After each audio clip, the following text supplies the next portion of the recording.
Shalom Bapak Ibu, kita bersyukur buat hari ini kembali kita akan renungkan firman Tuhan, kita berdoa. Bapak di sorga, terima kasih kembali lagi kami boleh merasakan kasih setiamu Tuhan selalu baru tiap hari. Beri kami kesempatan ada lagi di hari ini untuk merenungkan firman-Mu. Mohon hikmat pengertian Roh Kudus di dalam nama Tuhan Yesus kami berdoa. Amin. Bapak Ibu, firman Tuhan kita terambil di dalam 2 Timotius 2 ayat 13. Jika kita tidak setia, dia tetap setia, karena dia tidak dapat menyangkal dirinya sendiri. Itulah firman Tuhan yang menjadi dasar renungan kita pada hari ini. Tema kita hari ini adalah setia-setialah. Setia-setialah. Nah, saudara, ayat di atas yang kita barusan dengarkan, itu seringkali disalahartikan oleh banyak orang Kristen. Mereka berkata, enak ya menjadi orang Kristen. Kita bisa hidup seenaknya, berbuat dosa apapun, malas baca firman, jarang ibadah dan tidak suka ya doa, dan tidak usah repot-repot juga terlibat dalam pelayanan. Toh, jika kita tidak setia, Tuhan kan tetap setia. Nah, itulah. Ini namanya ngawur ya, alias ini sama dengan kita mencobai Tuhan. Kalimat jika kita tidak setia, dia tetap setia, hendak menunjukkan akan keberadaan kita sebagai manusia yang begitu mudah terpengaruh dan terguncang oleh situasi dan keadaan. Sehingga kita tidak menjadi stabil, mudah kecewa dan sebagainya, dan cenderung gampang berubah menjadi tidak setia kepada Tuhan. Karena itu Tuhan tidaklah bisa disamakan seperti itu. Ya, Tuhan itu adalah setia sebab kesetiaannya itu adalah sifat Tuhan itu sendiri. Pemazmur berkata segala sesuatu dikerjakannya dengan kesetiaan. Nah, pertanyaannya sekarang bagaimana agar kita senantiasa menikmati dan merasakan kesetiaan Tuhan. Sehingga kita pun akhirnya bisa tetap setia kepada Tuhan dan kepada kehendaknya Tuhan. Jawabannya adalah dua. Yang pertama, mari kita mengingat akan Yesus dalam hidup kita. Apa itu? Sebagaimana Paulus menyampaikannya kepada Timotius. Dia berpesan agar Timotius harus mengingat Yesus dalam karya pelayanan dan pengorbanannya. Pribadi Yesus harus menjadi fokus, harus menjadi motivasi serta pemikat kehidupannya. Sehingga dia dikuatkan, dihibur dan tidak merasa sendiri, sepi dan sakit hati. Ya, itu sesungguhnya. Ketika kita di tengah segala keadaan apapun, pandanglah Yesus. Ya, fokuslah kepada Yesus dan ingatlah akan Dia. Tetapi memang apa yang dikatakan tidak semudah kita lakukan.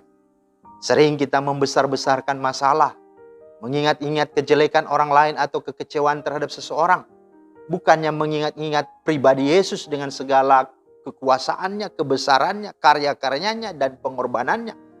Akibatnya bertemu dengan sedikit ujian, dengan sedikit tantangan saja, kita langsung lemah, kita langsung loyo, kita langsung mengeluh dan bersungut-sungut serta berubah kesetiaan kita kepada Tuhan. Karena itu mari jauhkanlah ingatan-ingatan yang salah, ingatan-ingatan yang sangat subjektif itu. Dan mari kita mengingat justru kebenaran yang sungguh objektif. Itulah kasih Tuhan Yesus yang sungguh sudah kita miliki. Pertama kali sungguh telah melahirbarukan kita dan menyelamatkan kita, dan sungguh telah memberkati kita sampai hari ini. Yang kedua, bagaimana agar supaya kita tetap setia dan terus menikmati kesetiaan Tuhan. Yang kedua, ingatlah kepada Yesus yang juga nanti akan datang kembali dan memerintah atas hidup kita. Rasul Paulus sampaikan kepada Timotius dan memotivasi agar Timotius harus punya pengharapan bahwa Yesus akan datang kembali.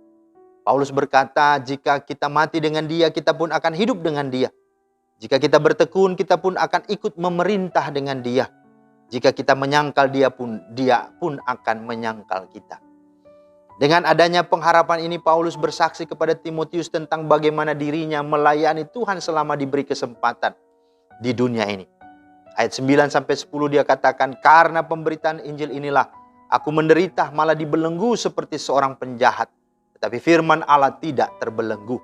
Karena itu aku sabar menanggung semuanya itu bagi orang-orang pilihan Allah. supaya mereka juga mendapat keselamatan dalam Kristus Yesus dengan kemuliaan yang kekal.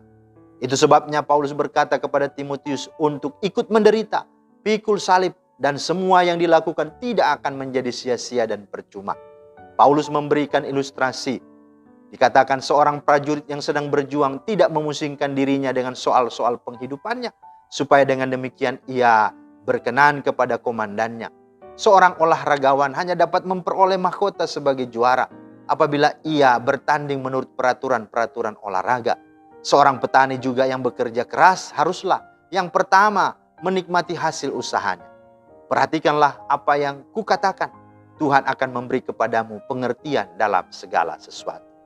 Jadi saudara, inilah sesungguhnya rahasia untuk kita terus tetap setia dan menikmati kesetiaan Tuhan.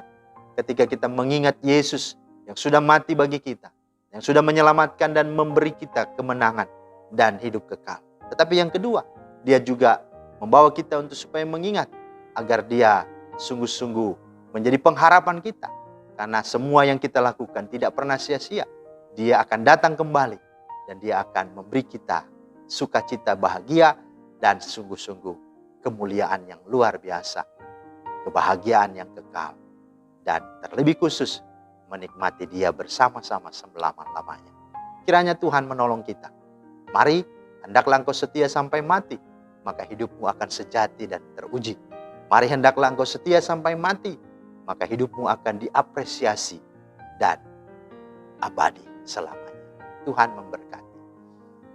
Terima kasih Tuhan atas firman-Mu yang sungguh telah menguatkan kembali kami untuk tetap setia mengiring Tuhan di tengah berbagai tantangan dan juga masalah dunia ini. Biarlah kami memahami dan merenungkan karya-Mu yang sudah kami terima, tetapi juga kami terus mengarahkan pengharapan akan kedatangan-Mu kembali. Itulah yang membuat kami kuat dan mampu mengakhiri semua ini bersama dengan-Mu Tuhan. Demi Kristus kami berdoa. Amin. Demikianlah firman Tuhan hari ini, kiranya menjadi berkat. Selamat beraktivitas, Tuhan Yesus memberkati. Shalom.